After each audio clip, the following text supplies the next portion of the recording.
That brings me to carnivores. Darwin said the fact that a cat plays with a mouse and then eventually tortures it to death and eats it up, it doesn't seem to be the story of a beneficent, loving God who loves all of his creatures, but this is, well, compatible with the theory of evolution. And after all, if you look at a carnivore, this is the skull of a lion, the teeth tell you already that this creature is a killer. If you have canines this size, it means that you were designed to kill. And then the teeth at the back are like shears, so they are designed to tear flesh. This creature evolved over millions of years to become a carnivore. That is modern thinking. Well, here's a bear. You can see that it's classified as a carnivore on the basis of its teeth. And surely, yes, it is carnivorous. A bear will eat fish. A bear will be opportunist and kill a creature and eat it. And therefore, he must have been a carnivore in terms of his evolutionary progress. So when do bears partake of fish? Obviously, in North America, when the salmon run is on the go, then fish is on the menu. Now this is immediately after the melting of the snow, so there's no real plant material around of any value, so the bear eats fish. But the salmon run comes and it's gone. And by then, spring is there and the plants appear. And what does the bear do then? Well, he becomes a herbivore. And they eat grasses. So in spite of the fact that it is classified as a carnivore, over 80% of its general diet consists of plant material. And the other can be construed to be part of the diet just because the occasion demands it. There is no other food to eat, so you either eat that or you don't. Of course, their grumpy disposition and everything that goes along with it is a matter of hormones. Now, if we go to the panda bear, where we don't have the conditions as you have in North America, where you have tropical conditions and the plant material is there throughout the year, all the time, then the panda bear doesn't have to go to those extremes. So what does the panda bear eat? Bamboo. That's its diet. So the panda bear, although classified as a carnivore based on its teeth, has a diet that consists of bamboo. So here is my question. Do the teeth necessarily dictate the fact that this creature has to be a carnivore? Obviously not, because within the group you have this great variety. Now, I was at the Sydney Zoo, and I was interested to see this plaque, so I took a photograph of it, and it says, red pandas are classified as carnivores, meat eaters, but most of their diet is bamboo. So tooth structure does not mean that you have to be a carnivore. Now, if I ask this lion, excuse me, were you by any chance at one stage a vegetarian? Then every scientist on the globe would comment that I've probably gone insane.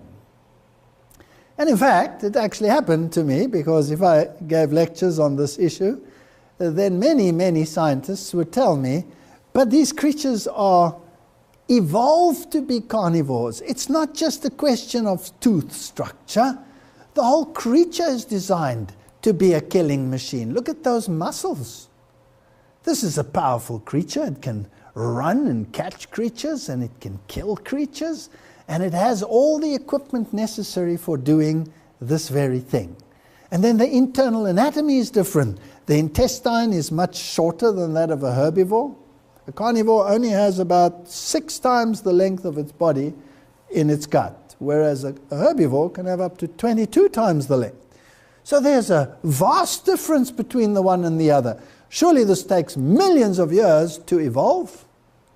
And then, of course, the meat-rich diet makes for plenty of leisure time.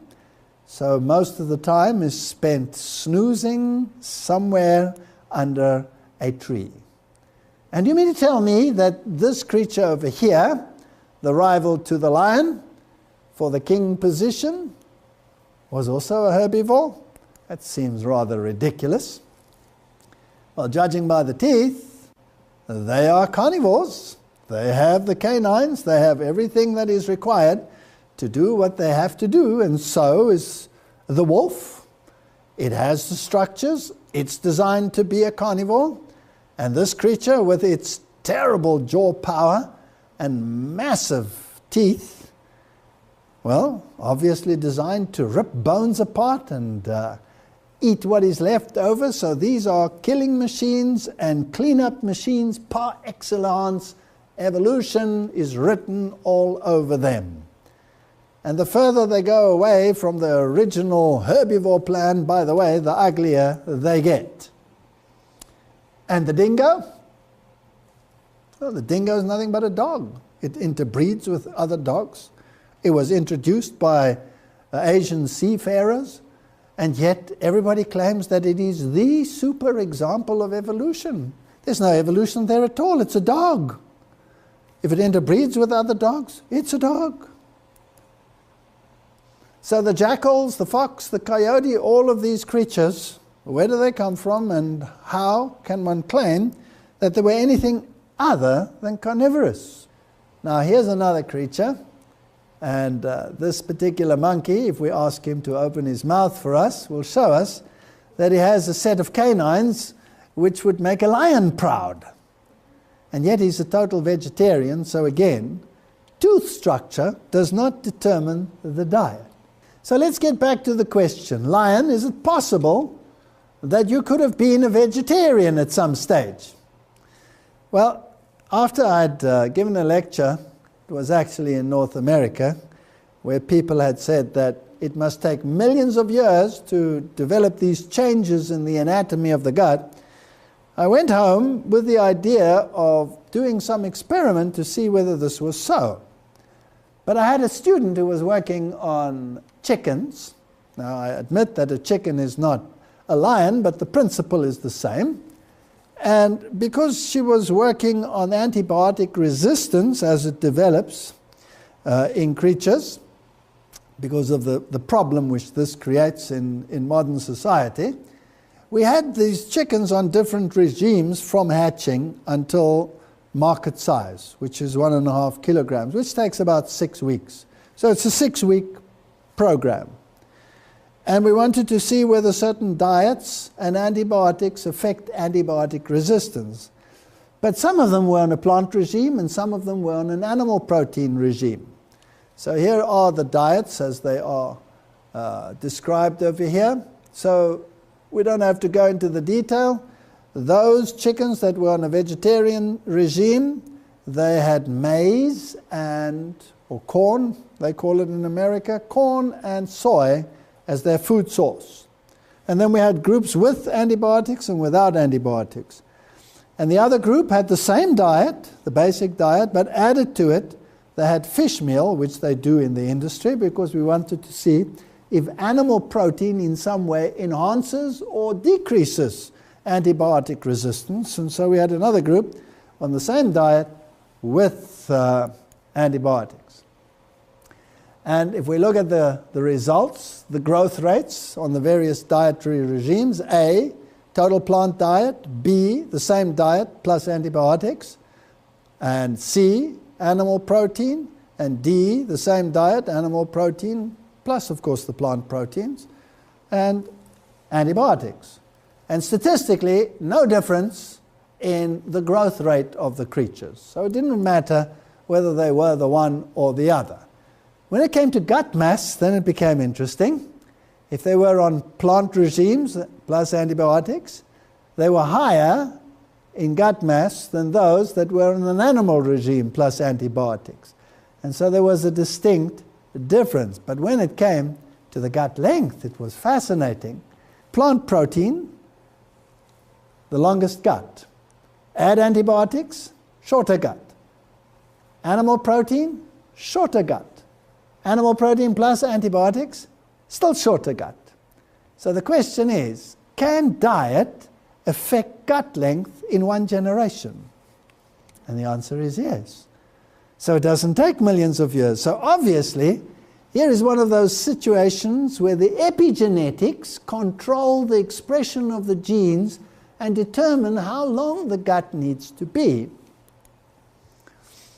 Now, what we also found that was interesting is that whether they received only plant protein or some animal protein, if you added antibiotics to either of these diets, then heart mass increased. That's interesting. So the hearts actually became enlarged and heavier, but weaker. Now here's my question. Can the mere addition of a chemical like an antibiotic actually affect the anatomy of a heart? Obviously, yes. So your anatomy can change depending on what you are eating. And this is not evolution. This is different expression of genetic material. In the same way, liver size was enlarged when you added an antibiotic to either of these dietary regimes.